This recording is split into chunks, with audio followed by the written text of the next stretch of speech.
तो 13/6/2026 रेख दिन Shri Niranjan Kumar Shah private secretary to honourable deputy speaker OLA capital थाना रे गोटे रिटन रिपोर्ट देले जे assistant executive engineer Laxman Hembram of Harichandanpur block एवं assistant executive engineer Miss Monalisa Behera Banspal block Keonjhar तो एमाने दुई जन honourable deputy speaker signature forgery करी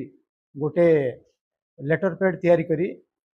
से माने तांकर ट्रांसफर रिकमेंडेशन लेटर तैयारी करथिले एवं से आधार रे से माने सब्सिक्वेंटली हमर सुंदरगढ़ डिस्ट्रिक्ट को ट्रांसफर होते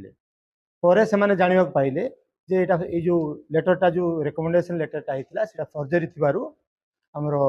Shri Niranjan Kumar Shah private secretary to deputy speaker OLA capital थाना रे रिपोर्ट करिवारु ए संबंध रे हमर कैपिटल थाना रे case number 473 dated 13/6/2026 under section 319 clause 2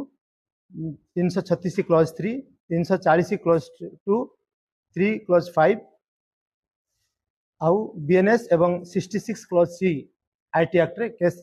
registration करा गला एवं तदंत समय रे आज असिस्टेंट एग्जीक्यूटिव इंजीनियर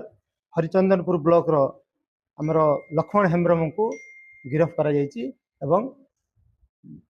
वर्तमान तांको हमें कोर्ट चालान करा जाय नहीं केवल डॉक्यूमेंट फर्जरी हेछि आउ चीटिंग हेछि एही संबंधी वर्तमान तदंत चली तदंत समय आहरी अनेक तथ्य बाहर वर्तमान आम इंटरोगेशन समय से किसी कही ना पाइचु एवं आम इंटरोगेशन समय भी आम असिस्टेंट एग्जीक्यूटिव इंजीनियर जो लक्ष्मण हेम्ब्रम अच्छा सी अधिक किसी आमको तथ्य देना वर्तमान तदंत चली तदंत समय ए विषय आहरी पुंखानुपुंख बाहर